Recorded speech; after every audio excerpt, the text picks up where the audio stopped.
My son mailed me a box of handmade birthday chocolates. The next day, he called and asked, "So, how are the chocolates?" I smiled and said, "Oh, I gave them to your wife and the kids. They adore sweets." He went quiet, then shouted, "You did what?" His voice trembled. His breathing froze. "What if I told you that my own son, my flesh and blood, tried to kill me with a box of poison chocolates?" The horrifying irony? I accidentally saved my own life by being well too kind. My name is Dorothy, and I'm 69 years old. For 40 years, I poured every ounce of my being into my son, Thomas. Everything. My youth, my dreams, my hard-earned savings. I adopted him when he was just 2 years old, after his biological parents died in a tragic accident.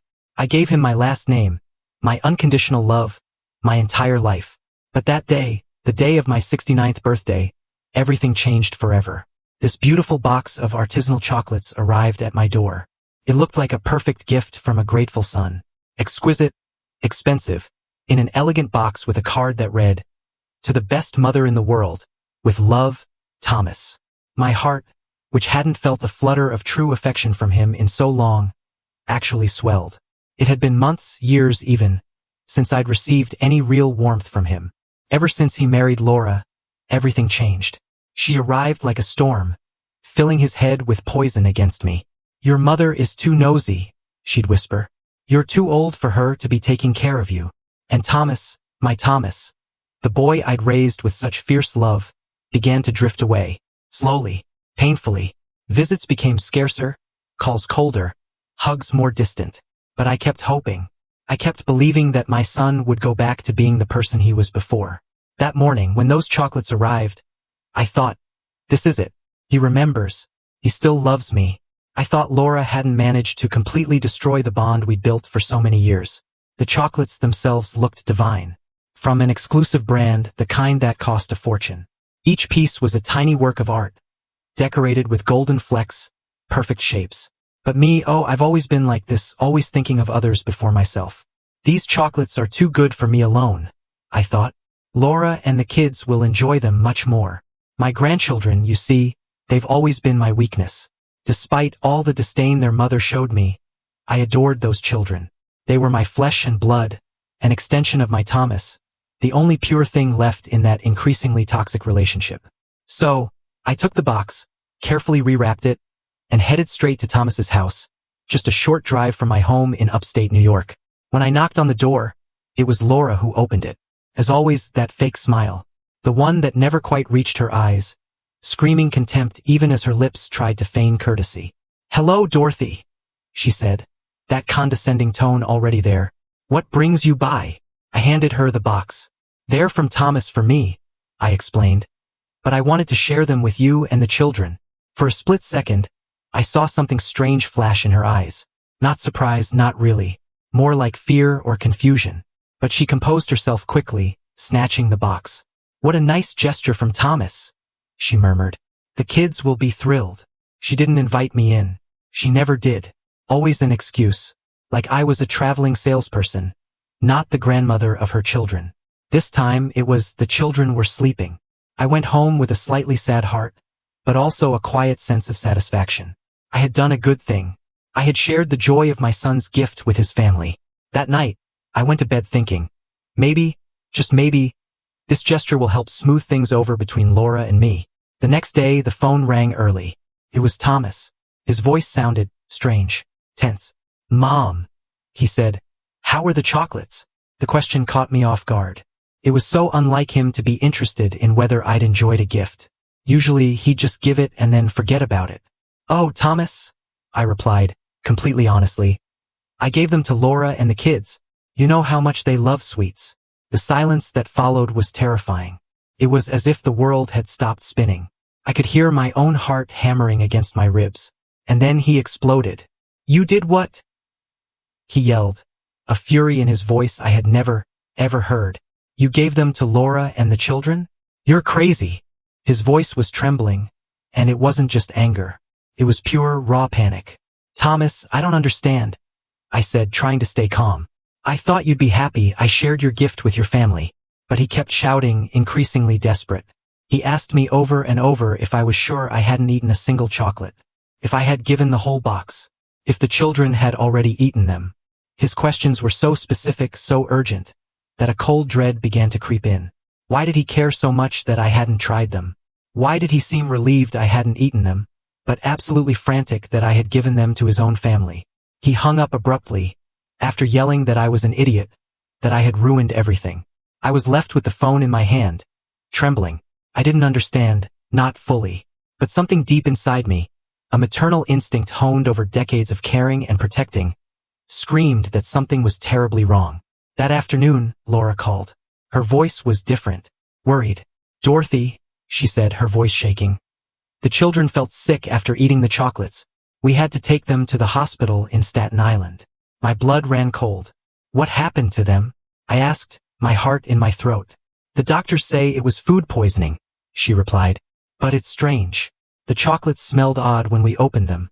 But the children had already eaten several before we realized it." My world began to crumble.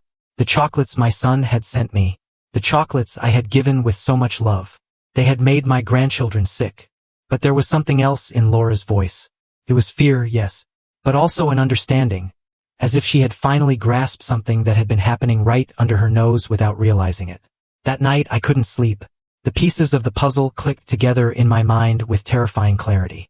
Thomas's reaction when he learned I'd given the chocolates away. His desperation that I hadn't eaten them. His relief mixed with panic. The specific questions about whether I'd tried even a tiny piece. And then, like a lightning bolt in the darkness, the truth hit me with all its brutal force. My son. My own son. The one I had raised and loved unconditionally. He had tried to poison me. The following days were a nightmare. The children recovered, thank goodness, but the poison had left its mark. Laura confessed that the doctors had found traces of arsenic in their little bodies. Arsenic. A word I had only heard in crime movies. Now it was part of my most horrible reality. My daughter-in-law, for the first time in years, spoke to me without that mask of contempt. Her voice trembled when she said, "Dorothy, I think those chocolates were not meant to be shared. I think they were specifically for you." Her words confirmed what my heart already knew, but my mind had refused to accept. Thomas had disappeared. He didn't answer his phone. He didn't reply to messages. When Laura went to look for him at his accounting firm in Manhattan, they told her he had requested emergency time off.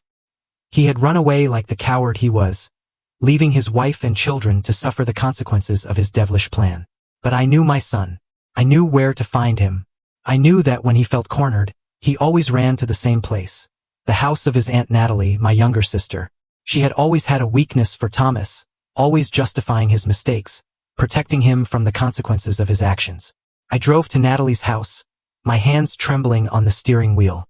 40 years of unconditional love, 40 years of sacrifices, 40 years of giving everything I had. And this was my return. A son who wanted to see me dead. When I knocked, Natalie opened the door with a look of guilt. "Dorothy," she murmured, "I didn't know you were coming." But I had already seen Thomas's car parked on the corner. "I know he's here," I said, in a voice I didn't recognize as my own. Thomas appeared behind her like a ghost. His face was drawn, his eyes sunken. But what struck me most was the expression on his face. There was no remorse, no guilt, only anger. "Why?" was the only thing I could ask him. "Why did you want to kill me?" My voice broke on that last word. Kill me. My own son had wanted to kill me. His answer shattered my soul into 1,000 pieces. "Because you're a burden," he said with a coldness that chilled my blood. "Because you've always been a burden. Because I need your inheritance. And you never die." My inheritance, of course. It all came down to money. The money I had saved for decades, working day and night. The money I had saved living like a pauper to secure a future for him. The money I planned to leave him when I died naturally of old age, surrounded by the love of my family. "But I didn't know you had so much money," he continued with that poisonous voice, "until I saw the bank documents when you got sick last year. $200,000, Mom. $200,000 that I need now. Not when you're 90 years old.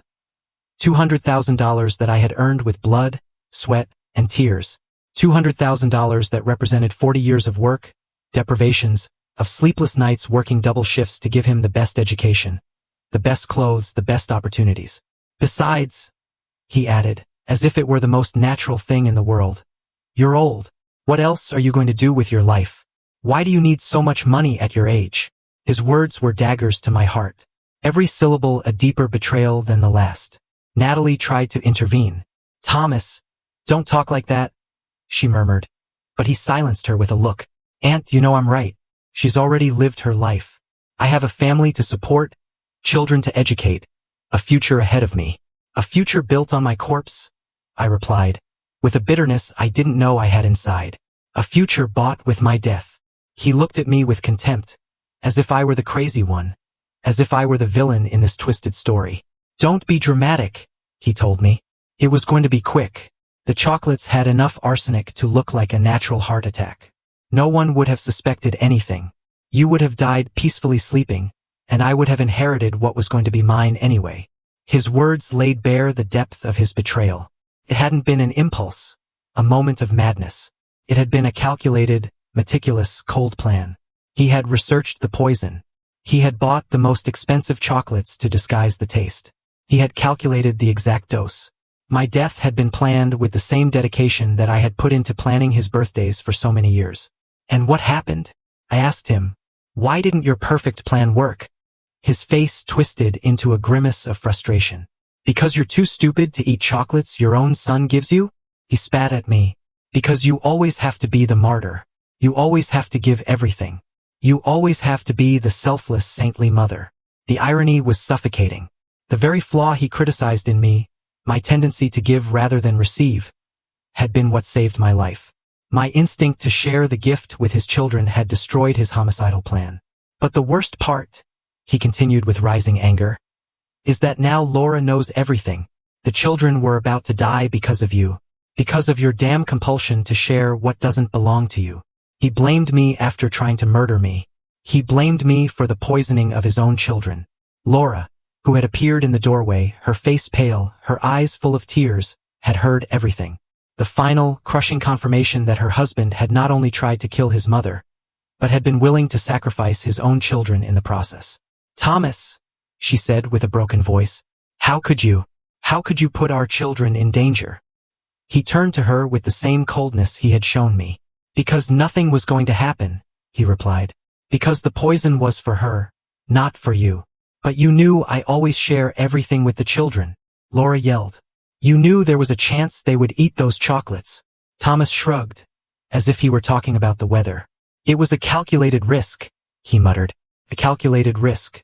The children I had helped raise, the children who filled my afternoons with joy when everything else had turned gray, had been a calculated risk for him in his plan to murder me. At that moment, I understood that the son I had raised, the boy I had adopted and loved as if he had come from my own body, had died a long time ago. The man in front of me was a stranger, a dangerous stranger who had been able to look me in the eye for years while planning my death. It's over, I told him with a calm that surprised even me. Everything is over between us. He laughed, a bitter, cruel laugh. What are you going to do, Mom? Call the police? Report your own son? You know you'll never do that. You're too weak. Too weak. For 40 years, I had been too weak to tell him no. Too weak to set limits. Too weak to see that my unconditional love had turned him into a monster. But that day, in that house, in front of the evidence of his absolute betrayal, something shifted inside me. You're right, I told him. I've been too weak for too long. But that ends today. I turned and started walking toward the door. Wait and see what a weak woman can do when she finally finds her strength. His screams followed me into the street. He yelled that I was ungrateful, that after everything he had done for me, I was abandoning him. Everything he had done for me? The height of cynicism. Trying to kill me was, in his twisted mind, something he had done for me. That night, in the solitude of my home, I cried. I cried as I hadn't cried in decades. I cried for the son I had lost, for the wasted years, for the betrayed love. But above all, I cried for the woman I had been. Naive, permissive, blind to the evil that was growing right before my eyes. When the tears finally stopped, I made a decision. Thomas was right about one thing. I was too weak. But that weak woman was dying that night. Tomorrow a new Dorothy would be born. A Dorothy who had learned that love without limits is not a virtue. It is complicity. A Dorothy who had discovered that sometimes, to protect yourself, you have to become what your enemies least expect. My phone rang. It was Stanley, my lawyer and old family friend. Dorothy, he told me. Laura called me. She told me everything. Are you all right? For the first time in days, I smiled. I'm perfect, Stanley, I said, my voice steady. And I have work for you. The transformation wasn't immediate, but it was total. Over the next few weeks, while Thomas believed he had emotionally destroyed me, I was building the foundations of my revenge. The first step was to move. I couldn't continue living in that house where I had raised a viper, where every corner reminded me of my naivety. Stanley helped me find an apartment in the most exclusive area of the city, the Upper East Side. A penthouse with a panoramic view, which cost more in 1 month than Thomas earned in 3. When I signed the lease, I saw the surprise in the eyes of the real estate agent. A 69-year-old woman, modestly dressed, paying cash for a luxury apartment. It's for my retirement, I told her with a smile. I decided it was time to give myself some treats. Retirement. What a liberating word. I was retiring from being a mother. I was retiring from being the victim. I was retiring from being the woman who gave everything and asked for nothing in return. The apartment was spectacular. Marble floors, floor-to-ceiling windows, a kitchen that looked like it was out of a magazine. But what I liked most was the study. A quiet space where I could plan, where I could think, where I could become the strategist Thomas had never imagined I could be. Stanley was my first ally in this new life. For years, he had handled my basic legal affairs, wills, insurance, minor procedures.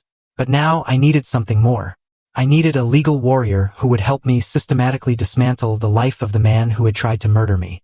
Dorothy, he told me in our first serious meeting, this is going to be brutal. Thomas isn't going to give up easily. He's going to fight. He's going to lie. He's going to try to manipulate the situation in his favor. I leaned back in his office's leather chair and looked him straight in the eye.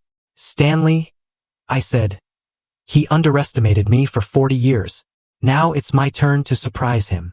The first thing we did was secure my money. Thomas knew about the main account, but he didn't know about the other 3. He didn't know about the certificates of deposit that I had been religiously renewing every year. He didn't know about the stocks I had bought with the extra money from my weekend jobs. He didn't know that his stupid mother had built a modest but solid financial empire. In total, Stanley told me after reviewing all the documents, we are talking about almost $400,000, not $200,000 as he believes. $400,000. 40 years of sacrifice turned into economic power. 40 years of living like a poor woman to die like a queen. But money was only a tool. The real weapon was information. Stanley hired a private investigator, a former police officer named Robert, who specialized in family cases. What we discovered in the following weeks left me speechless. Thomas had not only planned my death for the inheritance. He had debts that I was unaware of. Gambling debts. Debts with loan sharks. Debts that had turned my death into an urgent necessity for him. My son was not just a frustrated murderer.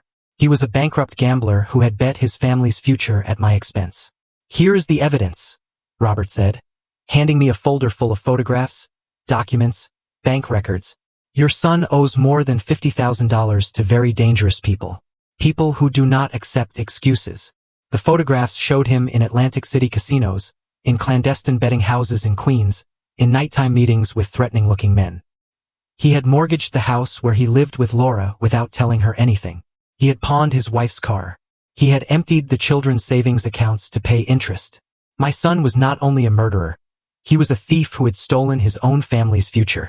Laura doesn't know anything about this, Robert continued. He has been lying to her for months. He tells her he has problems at work, that payments are late, that they need to economize. But the truth is that he is using the house money to gamble. The information was devastating, but it was also perfect. Thomas had built his own prison with his lies and addictions. I just had to push the bars so that everything would collapse. Meanwhile, he thought he had defeated me. 3 weeks had passed since our confrontation at Natalie's house, and I had given no sign of life. I hadn't called him. I hadn't shown up at his house. I hadn't made any drama. In his narcissistic mind, this confirmed his theory. I was too weak to face him. But I was working. Every day from my new apartment, I coordinated the next moves with Stanley.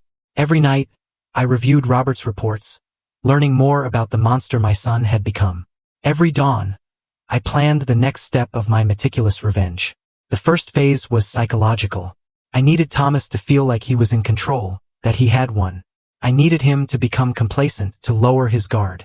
That's why I had not given any sign of life. That's why I had let him believe that I was hiding in some corner crying and feeling defeated.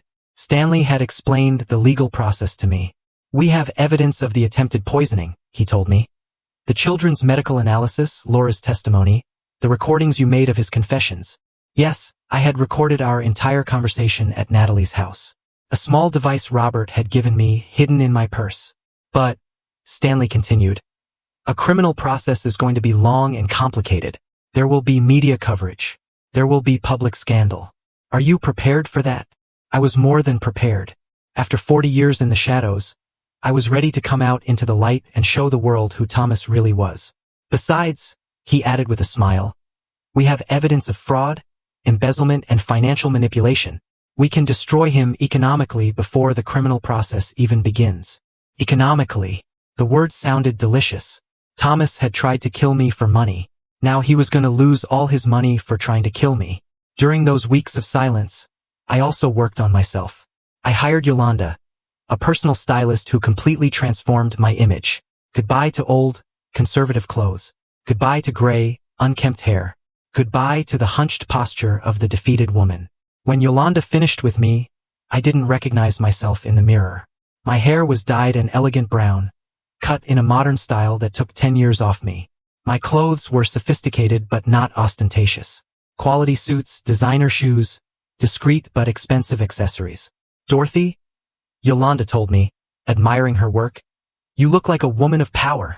A woman of power. I liked the sound of that. For 40 years, I had been a woman of service, a woman of sacrifice, a woman of shadows. Now it was time to be a woman of power. The last element of my transformation was the most important. My attitude. I hired a personal coach, a psychologist specializing in female empowerment. Dorothy, she told me in our first session, you have to stop seeing yourself as a victim. You are a survivor. You are a warrior. The sessions were revealing. For decades, I had confused love with submission, kindness with permissiveness, motherhood with total self-denial. I had raised a monster because I had been afraid of being a bad mother if I set limits. True love, the psychologist explained to me, includes consequences. If there are no consequences for bad actions, there is no love. There is complicity. Complicity. For 40 years, I had been an accomplice in my son's transformation into a sociopath. But no more. The new Dorothy was not an accomplice to anyone. The new Dorothy was a force of nature that was about to unleash upon Thomas's world like a devastating hurricane. One night, exactly 1 month after our confrontation, I decided it was time to make my first public appearance. I carefully chose the location. The most exclusive art gallery in the city, where a private collection of contemporary paintings was being exhibited. I dressed in a black designer suit, high heels that made me look taller and more imposing, and jewelry I had bought that very afternoon. When I arrived at the gallery in a luxury taxi, the society photographers turned to look at me. They didn't recognize me, but they instinctively knew I was someone important. I walked through the gallery, mingling with the collectors and critics. For the first time in decades, I felt in my element, elegant, sophisticated, powerful. And then I saw him.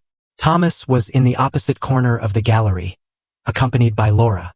She looked tense, uncomfortable, clearly out of place in that luxurious environment. He was trying to impress some businessman, probably looking for new victims for his scams. Our eyes met across the room. I saw the shock on his face when he recognized me. The defeated woman he had left crying a month ago had been replaced by this sophisticated and mysterious version of his mother. I approached slowly, savoring every step. When I reached him, I smiled at him with a poisonous sweetness. "Hello, Thomas," I said to him, my voice dripping with power. "What a surprise to run into you here."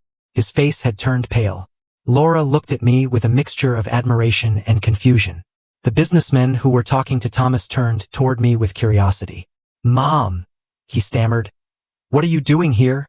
His voice trembled slightly. For the first time in his life, my presence intimidated him. "I'm enjoying my retirement," I replied, taking a sip of champagne. I decided it was time to treat myself. The word retirement echoed in the air like a veiled threat. One of the businessmen asked politely, "What are you retiring from, Mom?" "From being too generous," I replied, without taking my eyes off Thomas. Sometimes when you give too much, people get used to receiving. There comes a point where you have to stop giving and start collecting. Collecting. The word floated in the air like a promise of a storm. Thomas knew exactly what it meant. His time of taking without giving had ended.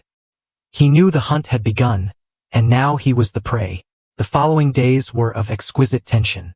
Thomas knew something had changed, but he didn't know what. He had seen me at the gallery, transformed into a woman he didn't recognize, and that made him uneasy. He began calling me obsessively, but I didn't answer. I let his calls go to voicemail where I could hear his growing nervousness. "Mom, answer the phone," he said in his messages. "We need to talk. I need to know what you are planning. What are you planning?" For the first time in his life, he was the one who was afraid of me. For the first time, I was the predator and he was the prey. Stanley had begun the legal phase of my revenge. The first thing was to file a civil lawsuit for attempted murder, with all the evidence we had gathered. The children's medical analysis, the audio recordings, the testimonies of Laura and the medical staff who had treated my grandchildren. "Dorothy," Stanley told me in his office, "this lawsuit is going to be a scandal. The media are going to cover the case. Your story is going to be on every newscast." Perfect. I wanted the whole world to know who Thomas really was. I wanted his neighbors, his coworkers, his friends, to know that he had tried to murder his own mother. But the civil lawsuit was only the appetizer. The main course was the investigation Robert had completed into Thomas's illegal activities. Mortgage fraud, misuse of family funds, defrauding loan sharks, tax evasion. My son had built a financial house of cards that was about to collapse. "Here are all the documents," Robert said, handing me 3 folders full of evidence. "Your son has been stealing from his own family for months. Laura can sue him for marital fraud and recover everything he stole." Marital fraud. The word sounded delicious. I decided it was time to have a conversation with Laura. Despite all our past problems, she was also a victim of Thomas. She had also been deceived, manipulated, stolen from, and most importantly, she was the mother of my grandchildren, the children who had been about to die because of their father. I invited her to lunch at the most elegant restaurant in the city. When she arrived, I saw the surprise in her eyes at seeing my new version. I was no longer the modest, resigned mother-in-law she had known for years. I was a woman of power who had decided to take control of her destiny. "Laura," I said to her after we ordered our turkey clubs, "we need to talk." She nodded nervously. She knew something big was coming. "I know everything about Thomas's debts," I told her. "I know about the gambling, about the loan sharks, about the mortgage he put on your house without your knowledge." Her face fell apart. "How do you know that?" she murmured. "Because I hired investigators," I replied calmly. "Because I decided to stop being the victim and become the hunter." I handed her one of the folders Robert had prepared. "Everything is there. Documents, photographs, bank records." Laura reviewed the papers with tears in her eyes. Each page was a deeper betrayal. Her husband had not only tried to murder his mother-in-law, but had been systematically stealing his family's future to feed his gambling addiction. "Dorothy," she said to me with a broken voice, "I didn't know any of this. He told me there were problems at work that we needed to economize. I never imagined that he was." Her voice was lost in sobs. "That he was destroying our lives." "Laura," I said, taking her hand, "you are not to blame for anything. Thomas deceived both of us. But now we have the opportunity to get justice." I explained my plan. She could file a lawsuit for marital fraud, recover the house, protect the children's future. I would help her with the legal expenses. "But," I added firmly, "I need you to testify against Thomas. I need you to tell the whole truth about the chocolates, about his confession, about everything you have seen." She didn't hesitate for a second. "Of course," she told me. "It is the least I can do after everything that has happened." While we were eating our mashed potatoes, Thomas arrived at the restaurant. It was no coincidence. He had been following her, worried about this meeting between his wife and his mother. When he saw us together, sharing documents, his face transformed into a mask of panic. He approached our table with agitated steps. "What are you doing?" he asked in a tense voice. "What are you talking about?" His desperation was palpable. He knew his world of lies was collapsing. "We are talking about you," I replied with a cold smile. "We are talking about your debts, your lies, about how you have been stealing from your own family." Thomas looked at the documents on the table, and his face completely collapsed. "Laura," he pleaded with his wife, "don't listen to this crazy old woman. She's trying to manipulate you to separate us." Crazy old woman. Even in that moment of total panic, he couldn't stop insulting me. He was incapable of showing respect or remorse. "Thomas," Laura told him in a voice I had not heard before, a voice full of strength and determination. "I know everything now. I know about the gambling, about the debts, about the mortgage. I know you have been lying for months." He tried to deny it, but she interrupted him. "And I know you tried to kill your mother." She shouted the last words, attracting the attention of the entire restaurant. The diners turned toward us, murmuring among themselves. Thomas realized he was being watched and lowered his voice, but his desperation was increasingly evident. "Laura, please," he whispered to her. "We can fix this. We can work it out together.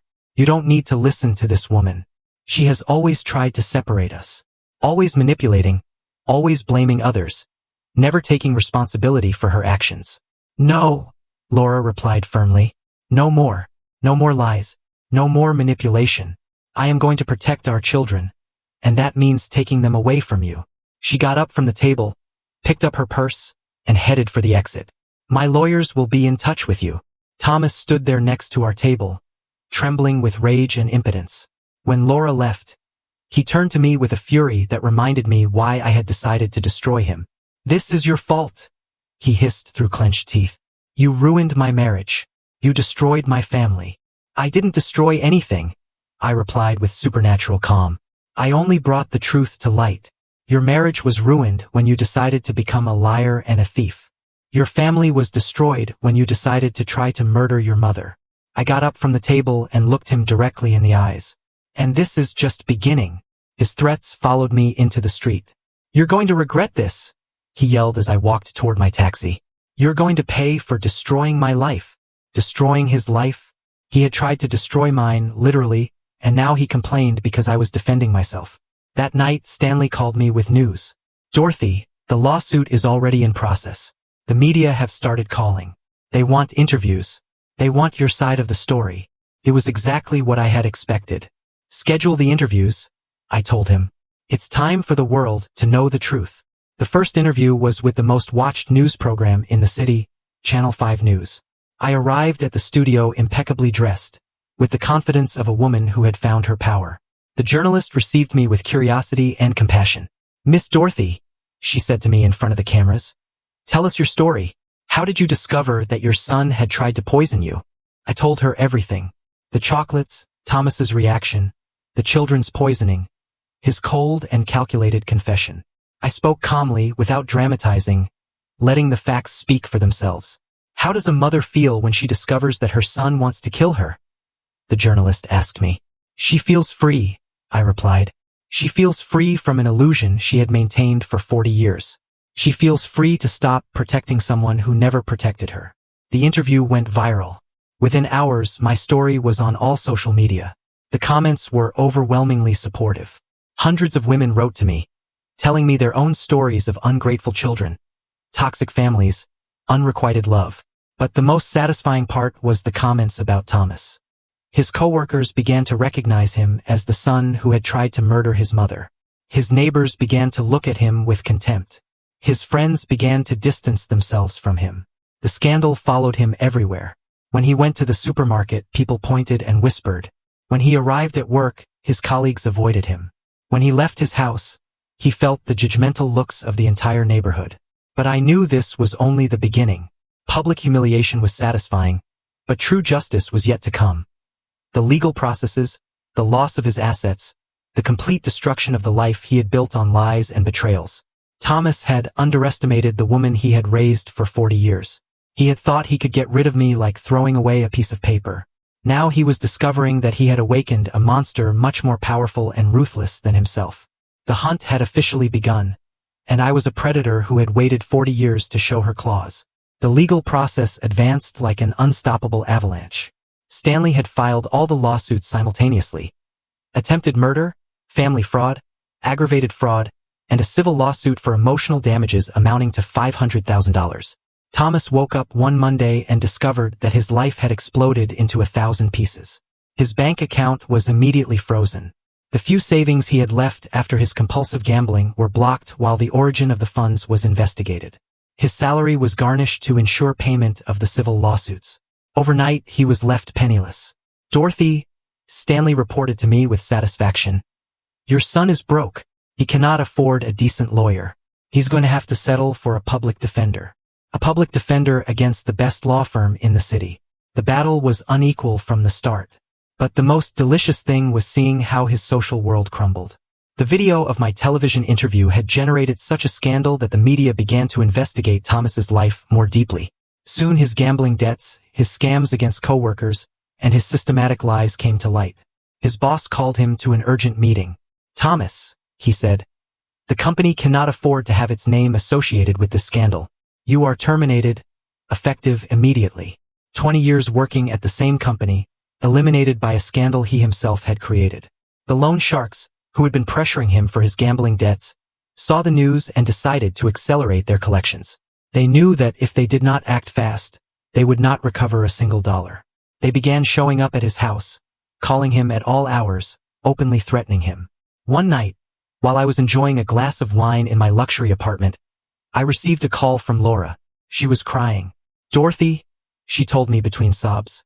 "Men came to the house, armed men. They said that if Thomas doesn't pay them tomorrow, they are going to take the house and everything in it." "Where is Thomas?" I asked her. "He disappeared," she replied. "When he saw those men, he ran out the back door. He left me alone with the children to face those criminals, cowardly until the end. When things got tough, he abandoned his family to save his own skin." "Laura," I told her firmly, "take the children and go to your mother's house tonight. Tomorrow morning, we are going to fix this." The time had come to show my next hand. The next morning, I arrived at Thomas's house, accompanied by Stanley and 2 bodyguards I had hired. The loan sharks were there, inspecting the property, calculating what they could take to cover the debt. When they saw me arrive, they approached with curiosity.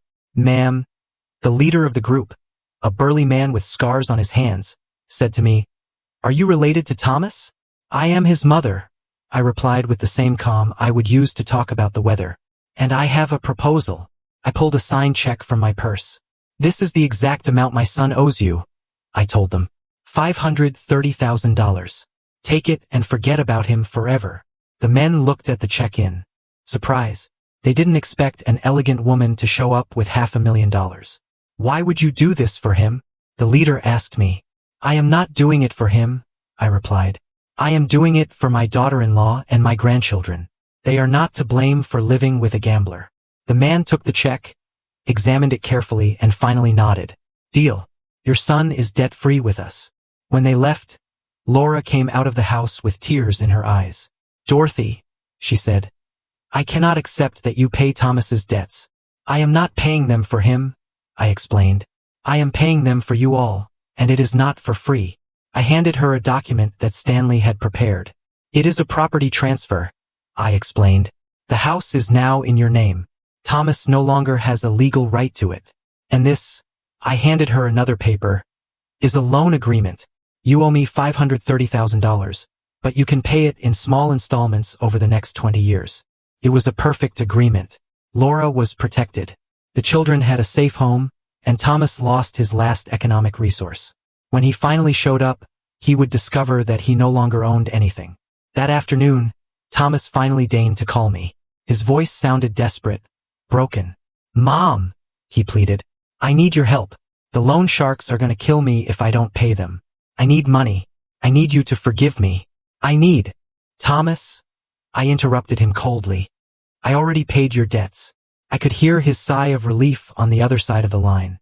"Thank you, Mom. I knew you wouldn't abandon me. I knew that. But I didn't do it for you," I continued. "I did it for Laura and the children, and you no longer have a house. I transferred it to your wife's name." The silence that followed was absolute. "What?" he finally murmured. "The house is no longer yours. Your wife owes me the money, not you. You have nothing more to do with that property." His breathing became agitated. "You can't do that," he yelled. "It's my house. I bought it." "Did you buy it with money you stole?" I replied. "And now it has returned to legitimate hands. Laura and the children are protected. You are on your own." I hung up the phone without waiting for his response. The following days were of delicious tension. Thomas showed up at the house, but Laura had already changed the locks. When he tried to force his way in, she called the police. The officers arrived and explained to him that he no longer had a legal right to the property.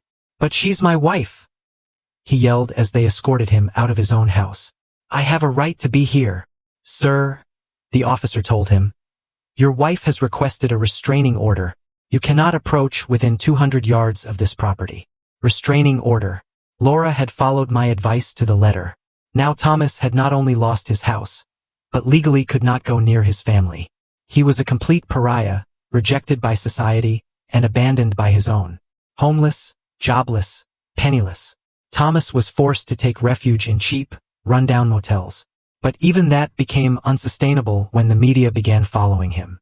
Reporters constantly harassed him, asking him about the attempted murder, about his debts, about his gambling addiction. One night, desperate and humiliated, he decided to do something he considered intelligent, but which turned out to be the final nail in his destruction. He created a social media profile and began live streaming, trying to tell his side of the story. "My mother is crazy," he said in front of his phone camera from a dirty motel room. "She is making all this up because she wants attention. I never tried to poison anyone. The chocolates were normal. She is manipulating my whole family against me." But the internet does not forgive. Users began bombarding him with specific questions he could not answer. "Why was there arsenic in the chocolates?" they asked. "Why did your children get poisoned?" they insisted. "Where is the proof that your mother is lying?" His broadcast went viral, but not in the way he expected. It went viral as an example of pathological narcissism, as the live confession of a man who could not accept responsibility for his actions. The comments were brutal, ruthless, merciless. "This guy really thinks we're stupid," someone wrote. "His own wife is reporting him and he says it's all a lie," added another. "Typical psychopath, always blaming others," commented a third. But what really sealed his fate was when someone asked him directly, "If you are innocent, why don't you sue your mother for defamation?" Thomas was speechless. He could not sue me because he knew I had all the evidence. He could not deny the attempted poisoning because the evidence was irrefutable. His silence at that question was interpreted by everyone as an admission of guilt. The broadcast ended abruptly when he began receiving death threats live. He had tried to manipulate public opinion and had achieved exactly the opposite. The next day, clips of his broadcast were on every newscast. Behavioral analysts dissected him as a case study of malignant narcissism. Psychologists explained on television how his inability to accept responsibility was typical of antisocial personalities. Thomas had achieved something that I could not have achieved even with the best public relations team. He had destroyed his own reputation so completely and publicly that there was no turning back. He had become the national villain, the symbol of filial ingratitude taken to the extreme. But for me, the most satisfying thing was not his public humiliation. It was the tranquility I saw in Laura's eyes when I visited her. The security my grandchildren felt in their own home. The peace I had found by moving away from the toxicity that had dominated my life for decades. Formal justice was still in process, but poetic justice had already been served. The son who had tried to kill me for money now did not have a single dollar. The man who had scorned my love now begged for my forgiveness. The manipulator had been exposed and rejected by everyone. And I, the victim who had spent 40 years in silence, had finally found my voice. The months that followed were of total transformation. While Thomas sank further and further into his own misery, I flourished as never before in my life. The luxury apartment had become my sanctuary, a place where, for the first time in decades, I could breathe without the weight of constant manipulation. Stanley kept me informed of the progress of the legal cases. "Dorothy," he told me during one of our weekly meetings, "the district attorney is very interested in prosecuting Thomas for attempted murder. The evidence is overwhelming. The audio recordings, the medical testimonies, the confessions he himself had made, everything formed a solid and irrefutable case. Furthermore," Stanley continued with a smile, "his public defender is trying to negotiate a plea bargain. He knows he cannot win this case. A plea of guilty would mean Thomas would have to publicly admit in front of a judge that he had tried to murder his own mother. But what truly filled me with satisfaction was seeing how Laura had flourished after breaking free from the toxicity of her marriage. Without the constant lies, without the financial stress, without the emotional manipulation, She had returned to being the strong woman I had glimpsed years ago. "Dorothy," she told me during one of our weekly lunches. "For the first time in years, I feel free. The children are happy, safe. They sleep peacefully for the first time in months.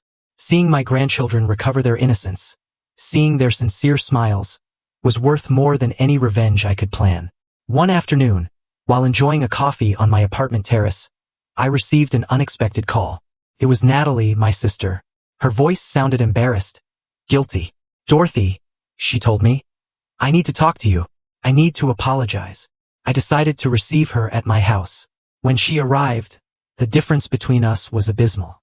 I looked elegant, serene, empowered. She looked consumed by guilt and shame.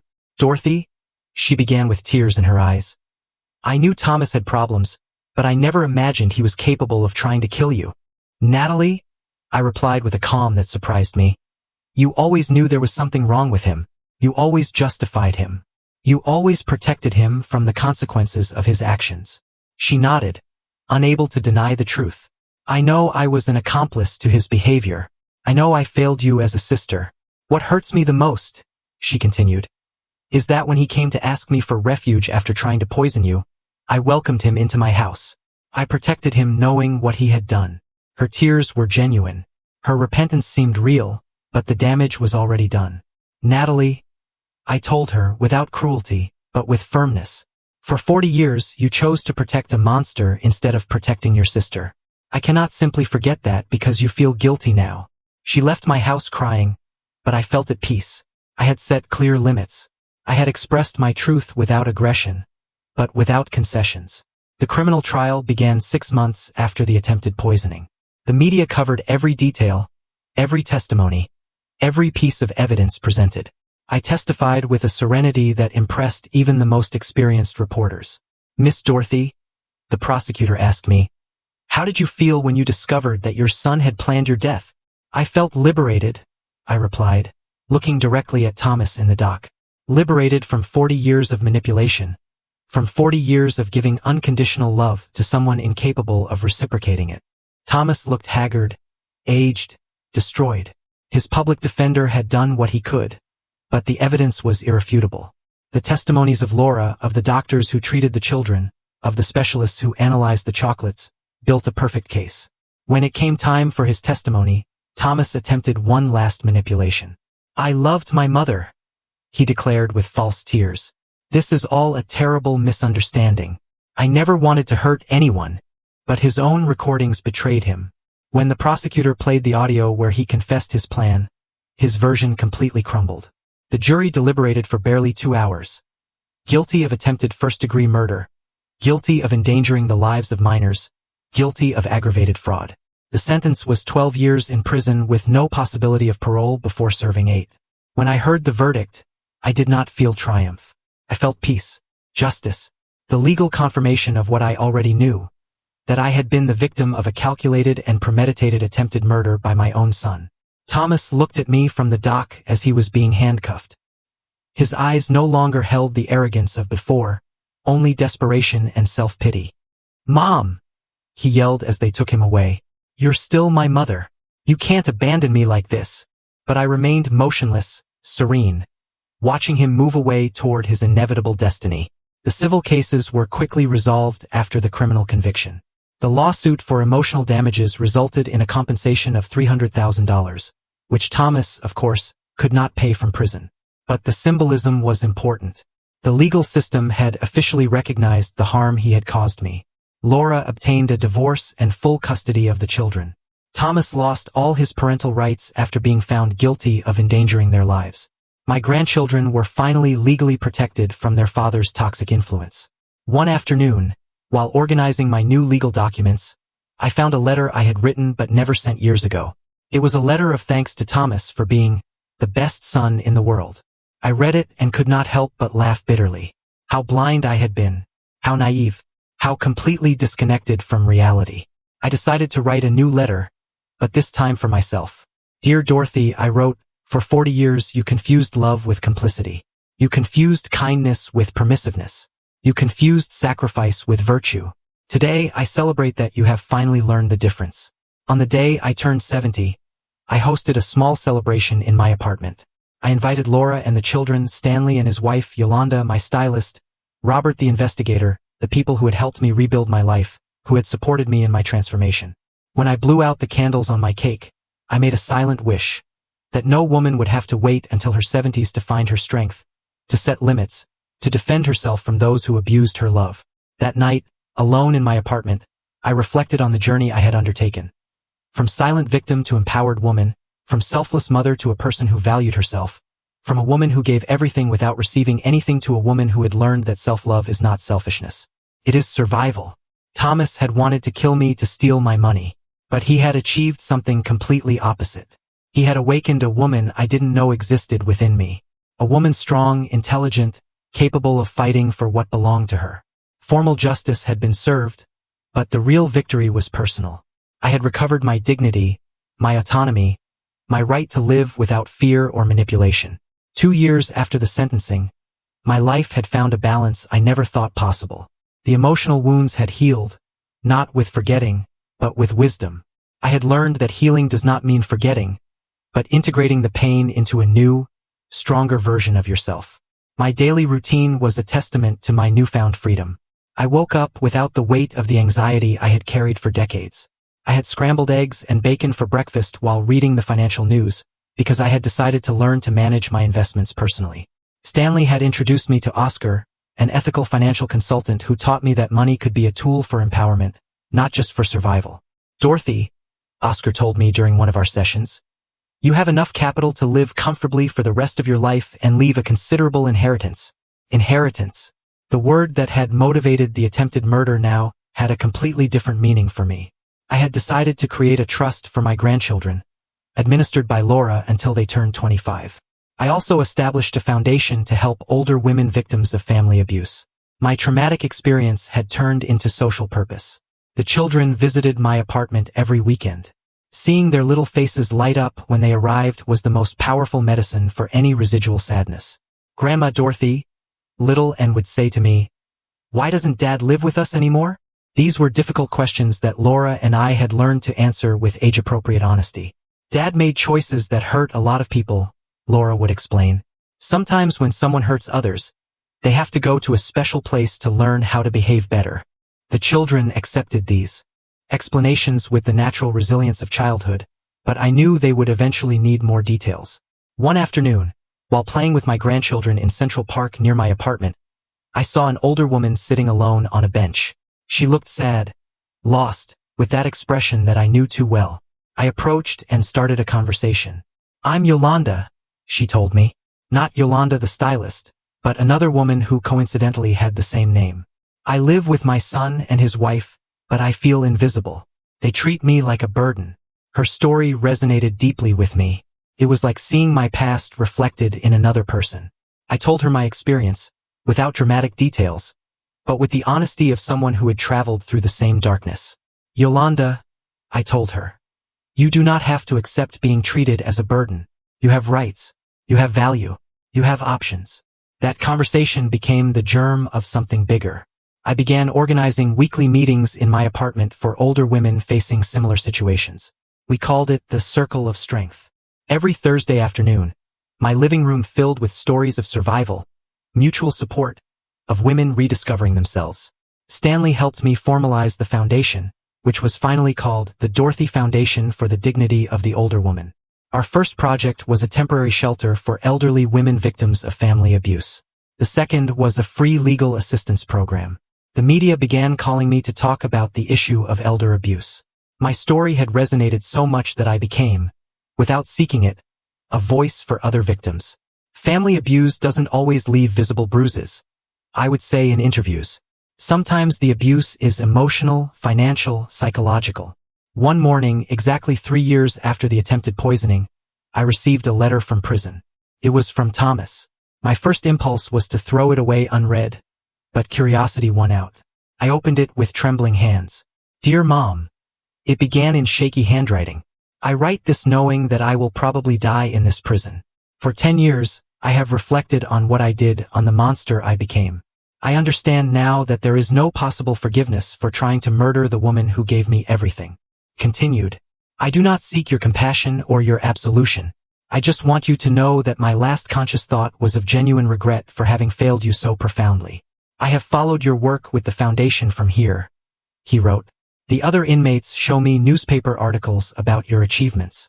It fills me with a strange mixture of pride and shame. Pride because you are extraordinary.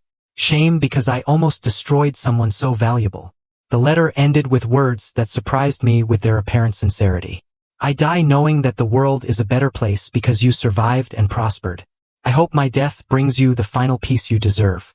With love and eternal remorse, Thomas. After reading the letter, I put it away in my desk. I did not feel the need to cry or to forgive posthumously. I simply felt that a very long and painful book had finally reached its last page. The funeral was a small private ceremony. Laura, the children, Stanley, and I attended. There were no emotional or nostalgic speeches. It was a sober farewell to someone who had chosen the path of destruction and had paid the full consequences. And, with the wisdom of her 16 years, approached me after the service. "Grandma," she said, "are you sad?" "I am at peace," I replied. Sometimes the deepest sadness is for what never was, not for what was lost. That night, in the solitude of my apartment, I wrote the final entry about Thomas in my diary. Today, I buried the son I adopted 47 years ago. But the son I truly loved died 10 years ago, the day he decided to become my killer. Today, I only buried the remains of that decision. The following months were of extraordinary productivity.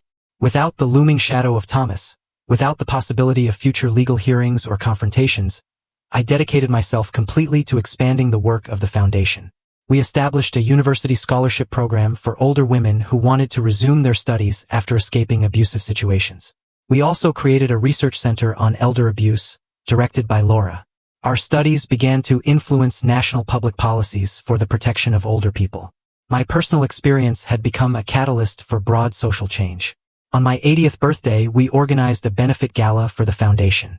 The event brought together politicians, businessmen, academics, and most importantly, hundreds of women whose lives had been transformed by our programs. During my speech that night, I reflected on the central lesson of my experience. I have learned that kindness without limits is not virtue. It is self-neglect. I have learned that unconditional love must include self-love. I have learned that sometimes, to save yourself, you have to be willing to disappoint those who expect you to sacrifice yourself endlessly. My story began as a tragedy, the attempted murder by my own son, but it turned into a story of rebirth, of discovery, of purpose, because I chose not to remain in the role of the victim, but to transform my pain into power to help others. When I finished my speech, the 2,000 people present stood up in an ovation that lasted 5 minutes. But what moved me the most were the tears in the eyes of Anne and Charles, my grandchildren, who looked at me with an admiration that had been earned through example and resilience. That night, back home, I sat on my terrace to contemplate the city. 10 years ago, I had been a 70-year-old woman, vulnerable, manipulated, almost murdered. Now I was an 80-year-old woman, powerful, respected, with a legacy that would last generations. The most perfect revenge had turned out to be the construction of an extraordinary life. Thomas had wanted to eliminate me to steal my money, but he had managed to awaken my true potential. He had wanted to silence me forever, but he had amplified my voice until it became a chorus of empowered women. I wrote in my diary that night, "I do not regret adopting him. I only regret not having understood sooner that kindness should never be practiced at the cost of self-destruction. My son wanted to kill me, but instead of destroying me, he freed me to become who I was always meant to be." So, I've told you my story, raw and honest. It's been a journey of unimaginable pain, but also incredible growth. What would you have done in my shoes, faced with such a profound betrayal from your own child? How do you think you'd find the strength to fight back or to heal? I really want to hear your thoughts in the comments below.